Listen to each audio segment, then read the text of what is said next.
हम में से कितने लोगों का ये ड्रीम होता है कि हम एक लग्जरी लाइफ गुजारना चाहते हैं, हमारे पास एक अपनी पसंद की गाड़ी हो और हम अपनी पसंदीदा जगहों पर घूमना चाहते हैं। और ऐसा करना तभी मुमकिन है जब हम फाइनेंशियली इंडिपेंडेंट हों। और जब आप फाइनेंशियली फ्री होंगे तो जहां चाहोगे आप अपनी फैमिली के साथ टाइम स्पेंड कर सकोगे। और अगर आप कहीं घूमने जाते हो तो आपको ये फिक्र नहीं होगी कि मेरी जॉब का लॉस हो रहा है, तो ऐसे में मैं अपने खर्चे कैसे पूरे करूंगा। और ऐसी सूरत में ना तो आप खुद को रिलैक्स कर सकोगे और ना ही आप ऐसी लाइफ गुजार सकते हो जो आपका एक सपना है। ग्रैंड्स बैटियर, जिन्होंने अपनी 30 साल की एज से पहले फाइनेंशियल फ्रीडम को अचीव कर लिया, और ऐसा उन्होंने सिर्फ 5 साल में किया। और ऐसा उन्होंने कैसे किया ये ऑथर अपनी बुक फाइनेंशियल फ्रीडम में बताते हैं। इस वीडियो में हम फाइनेंशियल फ्रीडम बुक से कुछ ऐसे लेसन शेयर करेंगे जिन्हें अगर आप फॉलो करते हो तो आप भी ऑथर की तरह अपनी यंग एज में फाइनेंशियली फ्री हो सकते हो। ऑथर ने अपनी लाइफ में मल्टीपल जॉब्स की, लेकिन जब ऑथर 24 इयर्स के हुए तो उनके पास ना तो कोई जॉब थी और उनके बैंक अकाउंट में सिर्फ $2 थे, जो आज के रेट के हिसाब से इंडियन 165 रुपए बनते हैं। प्लस उन पर $20,000 का क्रेडिट कार्ड डेट था और ना चाहते हुए भी उन्हें अपने पेरेंट के साथ शिफ्ट होना पड़ा, जो कि अमेरिका जैसे कंट्री में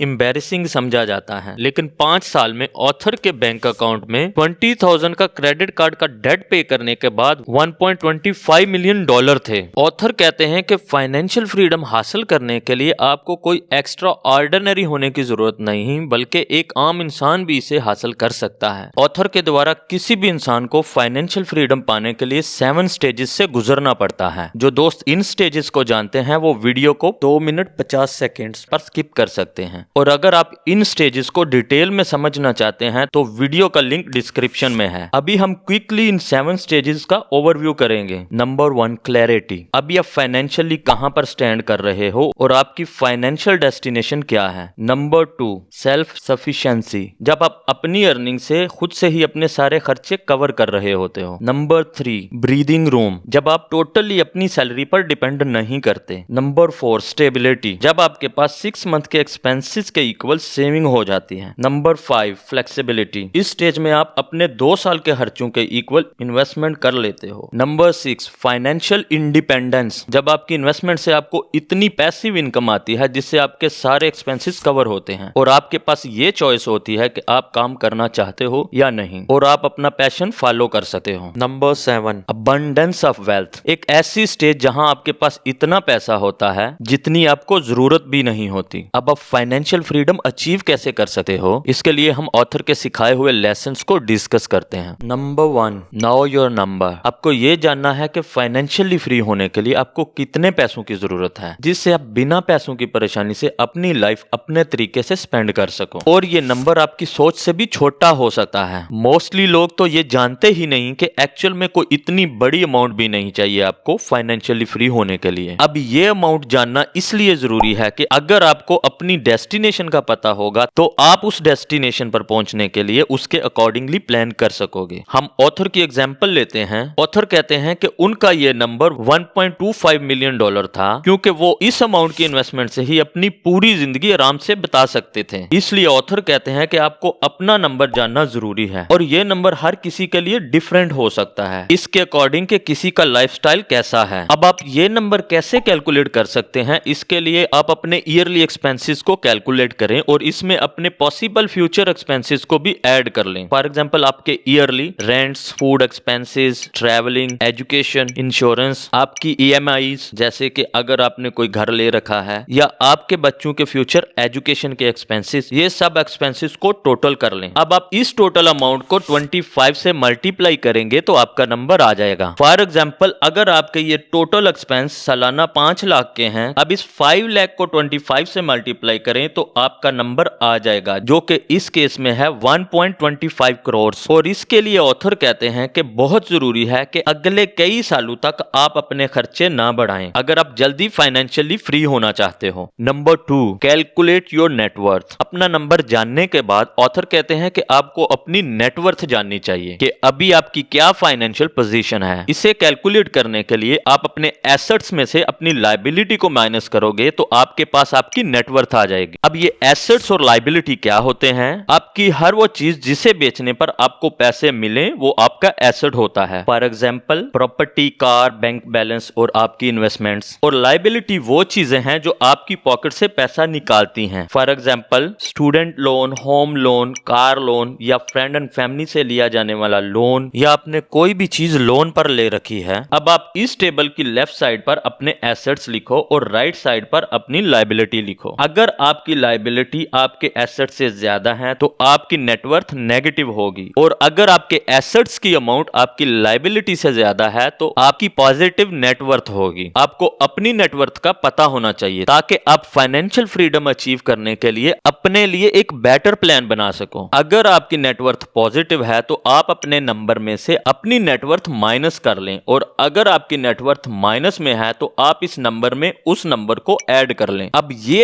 एक्चुअल अमाउंट है जो आपको अभी से फाइनेंशियल फ्री होने के लिए फर्दर चाहिए। Number 3, now the value of your time. दोस्तों, टाइम लिमिटेड है जबकि मनी अनलिमिटेड है, इसलिए हमें अपने टाइम को वेस्ट नहीं करना चाहिए और हमें अपनी यंग एज में फाइनेंशियली फ्री होना चाहिए ताकि हम अपनी जवानी में अपनी लाइफ को एंजॉय कर सकें। टाइम कितना वैल्यूएबल है ज्यादातर लोग इस बारे में सोचते ही नहीं। हम पैसा तो दोबारा कमा सकते हैं लेकिन अपना बीता हुआ टाइम हम कभी भी किसी तरीके से भी वापस नहीं ला सकते। इसलिए दोस्तों, टाइम की वैल्यू को समझो। फॉर एग्जाम्पल, अगर मैं आपसे कहूं एक 90 इयर्स का बूढ़ा आदमी जिसकी नेटवर्थ बिलियंस ऑफ डॉलर्स में हो, अगर वो आपके साथ अपनी एज चेंज करने को कहे और इसके बदले में वो आपको अपना सारा पैसा दे देगा, तो क्या आप ये डील करोगे? ऑब्वियसली आप ये डील नहीं करोगे, क्योंकि 90 इयर्स में आप इतने सारे पैसे का क्या ही कर लोगे। ऑथर हमें इस अपडेटेड वर्ल्ड में न्यू तरीकों से फाइनेंशियली फ्री होने की सलाह देते हैं। ऑथर के द्वारा ट्रेडिशनल मेथड में कुछ प्रॉब्लम्स हैं। नंबर 1, ये हर किसी के लिए काम नहीं करता। सेकंड, क्योंकि इसमें आपके 60 से 65 साल लग जाते हैं और इसी में आपकी अडल्ट लाइफ बीत जाती है। और थर्ड, और इसमें आप जल्दी से अमीर नहीं बन सकते और ना ही आप जल्दी से रिटायर हो सकते हो। मोस्टली लोगों को अपने टाइम की रियल वैल्यू का पता ही नहीं होता, और आप अपने टाइम की रियल वैल्यू कैलकुलेट करने के लिए अपने हर घंटे की एक्चुअल वैल्यू निकालें कि आपके हर एक घंटे की क्या वैल्यू है। इसमें आप अपनी सैलरी को अपने वर्किंग आवर मींस के आप जितने घंटे जॉब करते हो और सुबह मॉर्निंग से उस जॉब के लिए रेडी होने से लेकर वापस घर आने तक जितने घंटे लगते हैं लाइक ट्रैवलिंग वगैरह, वो भी इसमें ऐड करके फिर आप अपनी टोटल सैलरी को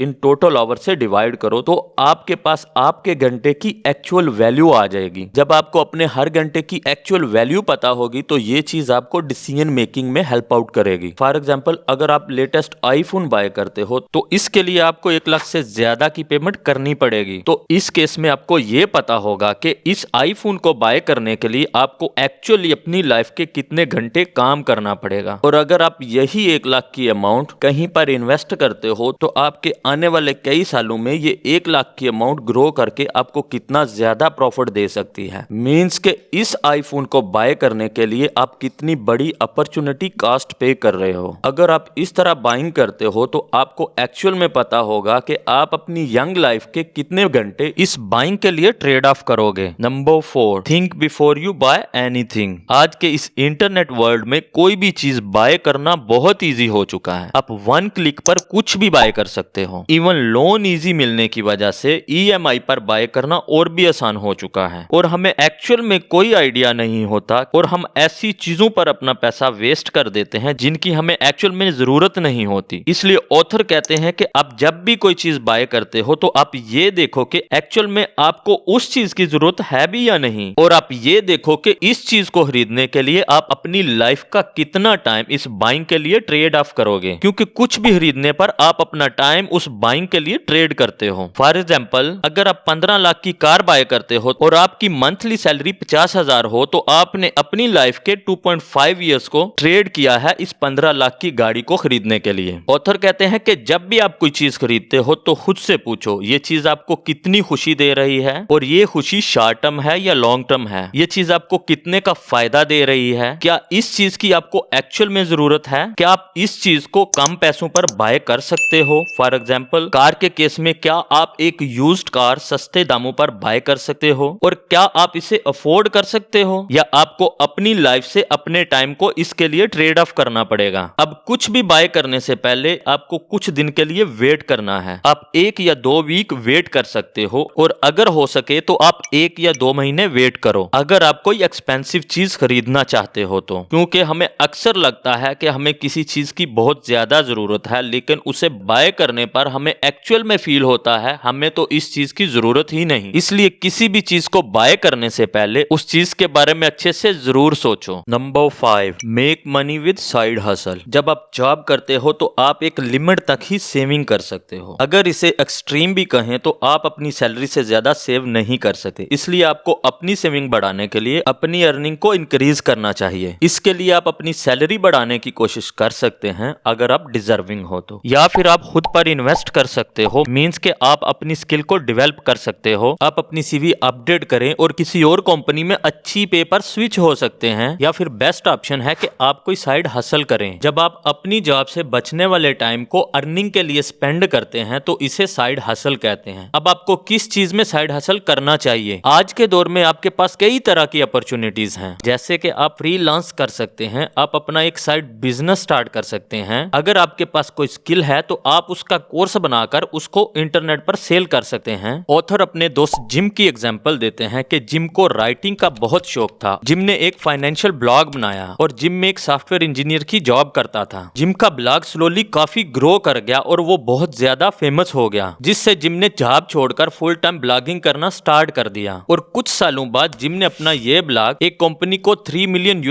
में सेल कर दिया। इस तरह जिम ने खुद को 34 की एज में ही फाइनेंशियली फ्री कर लिया। इस तरह आपको भी अपने पैशन के अकॉर्डिंगली साइड हसल करनी चाहिए ताकि आप भी अपनी यंग एज में फाइनेंशियली फ्री हो सको।